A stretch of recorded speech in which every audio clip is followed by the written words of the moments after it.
बिस्मिल्लाहिर्रहमानिर्रहीम। अस्सलाम वालेकुम। आप हैरान होंगे कि इसराइल के वज़ीर ने जो आज धमकी दी थी एटमी हमला करने की, उसके बाद 57 इस्लामिक मुल्कों में से 56 इस्लामिक मुल्कों की फ़ौज इस वक्त अलर्ट है। और अलर्ट होने के साथ साथ सब के सब इस वक्त मुकम्मल तौर पर अपनी इंटेलिजेंस को पहले से ज़्यादा फाल कर चुके हैं। सवाल यहाँ पर यह पैदा होता है, पूरी दुनिया में ये जितने 57 इस्लामिक मुल्क हैं, सब इस वक्त इसराइल की मजम्मत कर रहे हैं। क्या वाकई इसराइल ने इन 57 इस्लामिक मुल्कों को अमेरिका के जरिए 1 बाय 1 धमकी दी है कि आप लोगों में से जो भी अगर कोई आगे बढ़ेगा, इसराइल के खिलाफ जाएगा, वहां पर एटम बम मारा जाएगा और आपको सफाई से मिटा दिया जाएगा। इस सारी सूरत हाल के अंदर आप ये समझ लें कि असल ये मामला है क्या। लेकिन उससे पहले इसी के साथ जो रिलेटेड खबर है उसको अगर आप समझ लेंगे तो आपको ये समझना आसान होगा कि असल में बैक एंड पर खेल क्या चल रहा है। देखिए, सीन इस तरह से है कि आपकी स्क्रीन पर ये जो मनाजिर चल रहे हैं, ईरान के कुछ जासूस थे जो असल में काम कर रहे थे मोसाद के लिए, इसराइल के इंटेलिजेंस के लिए। वो असल में ईरान के लोग थे और जासूसी कर रहे थे और प्लान बड़ा उनका खतरनाक था। और ये प्लान अब पूरी दुनिया में चलने वाला है। प्लान कुछ ये था कि वो अफगानिस्तान में गए और अफगानिस्तान से उन्होंने एक बहुत बड़ा, एक या एक से जायद, उन्होंने समझ लीजिए बहुत सारे शायद ड्रोन हमले करने थे। स्टार्ट एक से करना था और वो अफगानिस्तान से ड्रोन हमला करना था और वो ईरान की खास तनसीबात पर हमला करना था और शायद उन तनसीबात में न्यूक्लियर हमला भी शामिल था। यानी जो उनका प्रोग्राम, जिसको वो कहते हैं हम न्यूक्लियर प्रोग्राम बना रहे हैं और फलाना, उस पर भी करना था और सेंसिटिव इंस्टॉलेशन पर करना था। और उसके बाद अफगानिस्तान और ईरान की बहुत बड़ी जंग छिड़ जानी थी, क्योंकि एजेंट बैठे हुए हैं दोनों तरफ। ईरान के अंदर प्रॉब्लम यह है कि बहुत सारे मोसाद के एजेंट हैं, माजी में उन्होंने अपने ही लोगों को मारा। अब सूरत हाल ये पैदा हुई कि अफगान तालिबान की इंटेलिजेंस एजेंसी और ईरान को कुछ शुबा हुआ, उन्होंने अफगानिस्तान की इंटेलिजेंस एजेंसी से मामला शेयर किए और दोनों ने मिलकर मुश्तरका ऑपरेशन किया और इन लोगों को पकड़ लिया। ये जंग शुरू होने वाली थी बहुत बड़ी, और ये जंग शुरू हो जाती तो उसके बाद उम्मत मुस्लिमा में जो दरार आनी थी उसका आप अंदाजा नहीं कर सकते। अब ये काम क्यों था? इसराइल ने असल में दो काम किए। अगर आप समझना चाह रहे हैं कि इस्लामिक कंट्रीज को उसने जो आज एक बात समझिए, अमेरिका ने पाकिस्तान को कहा था कि अगर तुमने अफगानिस्तान के मामले पर हमारा साथ ना दिया तो हम तुम्हें पत्थरों के दौर में पहुंचा देंगे। तो पत्थरों के दौर में पहुंचाना क्या होता है? एटमी हमला। वो ये नहीं होता कि हमारी फौजें वहां पर जाएंगी। पत्थरों के दौर में आप किस तरह पहुंचा सकते? आप पत्थर के दौर में ये कर सकते कि आप किसी भी मुल्क पर एटमी हमला कर देंगे और वो मुल्क पत्थरों के दौर में पहुंच जाएगा, वहां पर सब कुछ तबाह हो जाएगा। आज के दौर में आप जितनी मर्जी फोर्सेस ले जाए, आप खंडर बना ले, लेकिन आप पत्थरों के दौर में तो नहीं पहुंचा सकते। आपको इमदाद मिल जाती है, कोई मुल्क आगे आ जाता, आप जंग मुसल्लह। आप अफगानिस्तान को देख लें, अफगानिस्तान में कितनी बर्बादी हुई, अमेरिका ने कितना कुछ तबाह किया। क्या वो पत्थरों के दौर में चला गया? नहीं, आज वो बहुत सारी एडवांस चीजें खरीद रहा है। पत्थरों में दौर में पहुंचाने का मतलब होता है एटमी हमला। अमेरिका इस वक्त काम ये कर रहा है कि आप हसन नसरुल्लाह से समझिए, हिजबुल्लाह के जो चीफ हैं, उन्होंने असल में ये बात की है कि अमेरिका ने हमें धमकी दी है कि अगर तुमने ईरान और उसकी बैक के ऊपर खड़े होकर या जो भी है, तुमने अगर इसराइल पर हमला किया तो फिर हम तुम्हें सफाई से मिटा देंगे। सफाई से मिटाना ये क्या होता है? इसका मतलब होता है कि एटमी हमला करना। इसी तरह इसराइल के आर्मी चीफ ने कहा है कि अगर हिजबुल्लाह आई तो हम लेबनान को ऐसा उस पर हमला करेंगे, बम मारेंगे जो इंसान ने ना देखा होगा ना, और वो उनका सफाया हो जाएगा। ये जो सारी बातें हो रही हैं, ये क्या हो रहा है? हम तुम्हें सफाई से मिटा देंगे, हम तुम्हें ख़त्म कर देंगे, हम तुम्हें फलाना कर देंगे, तुम्हारा वजूद बाकी नहीं रहेगा, पत्थरों के दौर में चले जाओगे, फलाना चले जाओगे, ये चले जाओगे। आप बताइए कि ये जितने इस्लामिक कंट्रीज हैं, अभी तक क्यों हम लोग इसराइल के खिलाफ खड़े नहीं हो पाए और मदद नहीं कर पाए? आप हमास को भूल जाए, साइड पर कर दें, छोड़ दें उसको। आम फलस्तीनी तो है ना, सिविलियन तो मरे, इस पर तो पूरी दुनिया का इत्तेफाक है, 205 ममालिक का इत्तेफाक है ना कि सिविलियन मर रहे हैं, इंक्लूडिंग इसराइल के एलाइज, इंक्लूडिंग इसराइल के अपने अंदर जमातें, उनका मीडिया, उनके लोग, उनके सियासतदान, उनकी फौज के अंदर, उनके तजिया निगार, उनके साबिक आर्मी चीफ, उनके साबिक वजीर आजम, वो सारे कह रहे हैं कि सिविलियन मर रहे हैं और बड़ी तादाद में मर रहे हैं। वो चाहे इसका जिम्मेदार हमास को ठहराए, कुछ इजराइल को ठहराए, लेकिन ये तो कम से कम इत्तेफाक है ना। लेकिन सवाल ये पैदा होता है कि उसके बावजूद हम रोक क्यों नहीं पा रहे अभी तक इनको। ये सबसे बड़ी बात है। उसकी वजह यह है, बड़े बड़े ममालिक को धमकियां दी जा रही हैं बैक एंड पर। कुछ को डायरेक्टली इसराइल दे रहा है, कुछ को इनडायरेक्टली दे रहा है, कुछ को अमेरिका के जरिए दे रहा है, और कुछ ममालिक कह रहे जैसे ईरान ने बता दिया, लेबनान ने बता दिया, यमन ने बता दिया और दीगर कंट्रीज ने बता दिया। आज ओपनली बता दिया है इसराइल के मिनिस्टर के थ्रू कि हम बाबर एटम बम मार देंगे। अब जो कहानी शुरू हुई है वो बड़े ममालिक को धमकी दी गई है कि आप इसराइल के खिलाफ खड़े हुए तो आप पर एटम बम मार दिया जाएगा। वरना आप बताइए कि दुनिया के अंदर 205 मुल्क है, किसी एक की जरूरत भी नहीं है इसराइल को रोक सके। और आज उन्होंने जो ओपनली ऐलान कर दिया, उन्होंने कहा कि हमने बारी बारी के सबको कहना, इक्को बारी ऐलान कर दो। ऐलान उन्होंने, आप बताइए कि इस सारी सूरत हाल में एक छोटी सी बात है, दो क्वेश्चंस यहां पर आ रहे हैं कि जब वो एटमी हमला करेंगे गजा के ऊपर, तो गजा पर एटमी हमला करके क्या उसकी रेडिएशन इसराइल में नहीं आएंगी? गजा के साथ बॉर्डर लगता है ना उनका, उन्हीं की जगह लगती है जिस पर ये लड़ाई भी जारी है और वो मार रहे हैं, उनके टैंक्स आ रहे हैं, तो रेडिएशन वहां तक नहीं आएंगी। तो क्या उन्होंने गजा के अंदर एटम बम मारना है?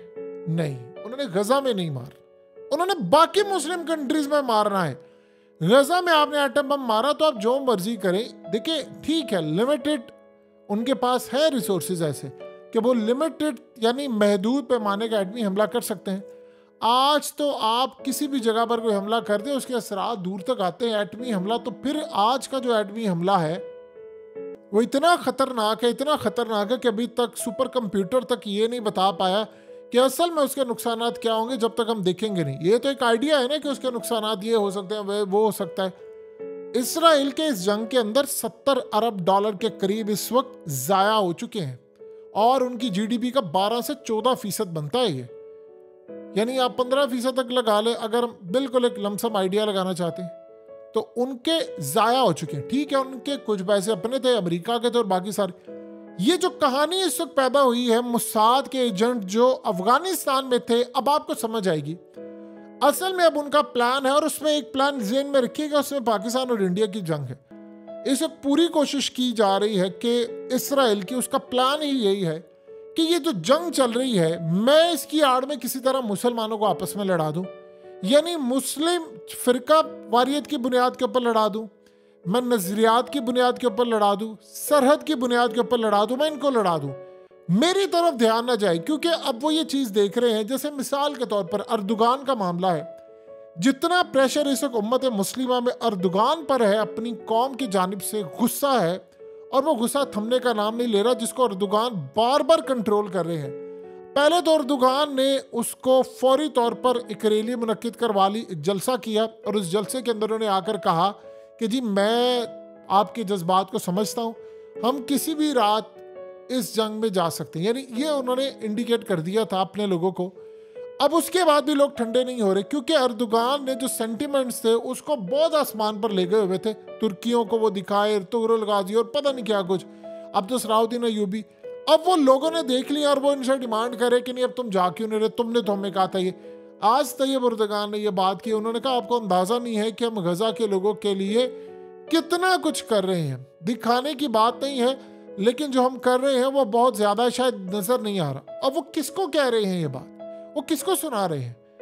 उनको क्या इसराइल को कह रहे हैं या फलस्तीनियों को कह रहे हैं? फलस्तीनियों को क्यों कहेंगे? उन्होंने क्या अर्दोगान को कहा कि आप, वो तो उम्मत मुस्लिमा का नाम लेते हैं कि सारे हैं। इन्होंने असल में जो बात की वो अपने लोगों को कही है कि उनके अंदर शदीद गुस्सा है। इसराइल ये चाहता है कि मुस्लिम ममालिक जो है उनके अंदर लावा फटे और वो डिमांड इससे पहले आपस के अंदर हो कि जी जाए और इसराइल पर हमला करें, इनको मैं आपस में लड़ा दूं। उसके लिए कई जगहों पर उन्होंने महाज सोचो में। नंबर 1, आज जो ये मामला सारा हुआ है उसमें जो अमेरिका की तरफ से मुस्लिम ममालिक को धमकियां जा रही थी, पहले छुप छुप कर जिसमें हसन नसरुल्लाह ने बता दिया, जो धमकी दी ईरान ने भी बता दी। वो आज इसराइल के वजीर ने ओपनली धमकी देकर कह दिया है कि ये एटम बम गिरा देंगे। वो एटम बम असल में उन्होंने गिराना गजा पर नहीं है, उन्होंने मुस्लिम ममालिक पर गिराना है, और गिरा सकते हैं। ये बात आप ज़हन में रखिएगा। यहां पर वो किसी और तरह का बम गिरा सकते हैं, ये भी सच है।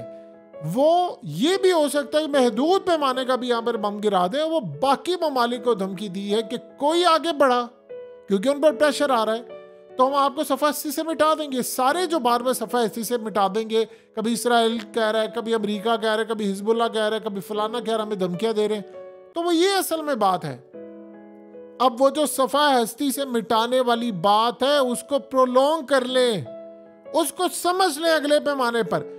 अब उन्होंने ये जो काम किया है कि उसमें ईरान और अफगानिस्तान को देखे, ईरान को जंग में धकेलना। अफगानिस्तान के अंदर भी बड़ी डिमांड है। अफगान तालिबान के नीचे सतह पर काम करने वाले लोग अपने लीडर से कह रहे हैं कि आप हमें गजा के अंदर जाने दें। अगर वहां पर हमास सड़क पर लड़ाई कर सकती है इसराइल की फोर्सेस से, तो फोर्सेस का मुकाबला तो हमसे बेहतर को कर ही नहीं सकता। उन्होंने चूंकि कमिटमेंट दी हुई है कि हमारी जमीन किसी के खिलाफ इस्तेमाल होगी, हम किसी के फड्डे में नहीं आएंगे, लेकिन वो कह रहे हैं कि क्या ये हमारा तीसरी मुकद्दस जगह नहीं है मक्का और मदीना के बाद, तो क्या हमने उसको बचाना नहीं है? तो वहां पर डिमांड उठ रही है। तो उन्होंने सबसे पहले काम ये किया कि ईरान और इसकी तो जंग करवाए। वो जंग होते होते रह गई। वो इनकी आपस के, देखिए ये जब ईरान और अफगानिस्तान के लोगों में एक चीज पाई जाती है कि ये कौमियत परस्त बहुत ज्यादा होते हैं, और एक तो ये अपने मुल्क के ऊपर, यानी आपस के इनके इख्तलाफात जो मर्जी हो, ईरान के अंदर बड़े इख्तलाफात हो, लेकिन अगर कोई बैरूनी दुश्मन हमला करेगा तो ये इसको छोड़ेंगे नहीं। इस तरह अफगानिस्तान में भी यही सूरत हाल है। वहां पर बड़े ग्रुप्स हैं, इवन के अफगान तालिबान के अंदर को 5-6 ग्रुप्स हैं, और हर ग्रुप अलग अलग लड़ता है। तो हुआ ये है कि जब अमेरिका यहाँ पर आया था तो एक बड़ा सा पत्थर लाकर इन्होंने रखा था। उसके नीचे उन्होंने कहा आज के बाद सारे इख्तलाफात इधर हैं, इस पत्थर के नीचे सब एक हो जाए, अमेरिका के खिलाफ जंग करेंगे, और जब अमेरिका को मरा लेंगे तो बाकी इख्तलाफात करेंगे। ये बात 2001 की है। तो ये उनका एक रवायत है। ईरान के अंदर भी ये है। ईरान को आप अगर आपस के उनके इख्तलाफात होते हैं, लेकिन जब बैरूनी दुश्मन आता है तो वो नहीं छोड़ते। इस तरह अमेरिका और इसराइल ये चाह रहे थे बैरूनी दुश्मन बजाय अमेरिका और इसराइल बने, आपस में क्यों ना मुसलमान बन जाए। तो उन्होंने दो ताकतों को लड़ाना चाहा और वो दोनों बच गई। अपनी अक्लमंदी से कह लें, एक दूसरे के इत्तेफाक से कह लें, जैसे मर्जी कह लें, लेकिन वो बच गई, और ये बड़ा कमाल ऑपरेशन था। दूसरा, अब उन्होंने अगला प्लान एक तैयार करके रखा हुआ है पाकिस्तान इंडिया का। ये वर्ल्ड कप जरा खत्म होने दे, आपको सबसे ज्यादा हायर चांसेस नजर आएंगे पाकिस्तान और इंडिया की जंग के। मोदी का वैसे इलेक्शन आ रहा, वो पाकिस्तान को यहाँ पर इंगेज करना चाहते हैं, चाइना को भी करना चाहते हैं, और वो चाह रहे हैं कि एक दफा तो ये इंगेज हो जाए, और उसके अलावा बाहर तुर्की को वो किसी तरह इंगेज करेंगे नेटो से निकाल के। बाकी ममालिक के अंदर कोई चाहेंगे कि लड़ाई हो, आपस की इख्तलाफात को हवा देकर। ये इसराइल इस वक्त प्लान बनाकर बैठा है। तो उसने इनडायरेक्टली और डायरेक्टली खुफिया तौर पर मुस्लिम ममालिक को धमकियां दी हैं, और कह रहे हैं कि जो आए, यानी आज पहले तो वो छुप छुप कर दे रहा था, तब तो ओपनली उसने धमकी दे दी है कि जो इस्लामिक कंट्री आएगी हमारे सामने खड़ी होगी, हम उस पर एटम बम मार देंगे, फिर वो सफेदी से मिट जाएगी। वरना आप बता दें, क्या ऐसी वजह है कि अभी तक कोई इस्लामिक मुल्क मदद करने के लिए नहीं जा रहा? यानी आप देख रहे हैं इसराइल की क्या ताकत है। आप सबने देखा ग्राउंड के ऊपर अमेरिका की फौजें हो, नेटो की हो, ये लड़ने के काबिल नहीं होती। ये सिर्फ टेक्नोलॉजी बेस होती है। टेक्नोलॉजी आप इनसे ज्यादा लें। इवन कि आप चाइना को देख लें, चाइना हो या कोई और मुल्क हो, देखिए दुनिया की कम ऐसी फौजें होती हैं या जंगजू होते हैं जो कि कम वसाइल के साथ लड़ते हैं और बड़े पैमाने पर उनकी फतह होती है। उनमें आपको नजर आया है अफगान तालिबान नजर आते हैं, ईरान के अंदर वो जज्बा पाया जाता है, हमास के अंदर वो जज्बा पाया जाता है, और 2-3 ऐसी चीज़ें हैं जिनमें जज्बा पाया जाता है। रूस के अंदर भी ये चीज़ कुछ ना कुछ नज़र आती है, स्पेशली मुस्लिम सोल्जर्स के अंदर। तो ये इस सारी सूरत हाल में आपको जो चीज़ नज़र आ रही है वो अब 57 इस्लामिक मुल्कों को आज ओपनली धमकी दे दी गई है कि आप में से कोई इसराइल के खिलाफ खड़ा हुआ तो एटम बम मार देंगे, और जब हम एटम बम मारेंगे तो आप में से बचेगा कोई नहीं। तो बेहतर ये यहाँ आने से पहले आप एक दफ़ा सोच लेना कि आपके साथ हम करेंगे क्या, क्योंकि सबको ये बात कही जा रही है कि जो इस जंग में कूदेगा वो अकेला ही कूदेगा, उसके साथ बाकी इस्लामिक कंट्रीज नहीं आएंगी। ये सूरत हाल है इस वक्त।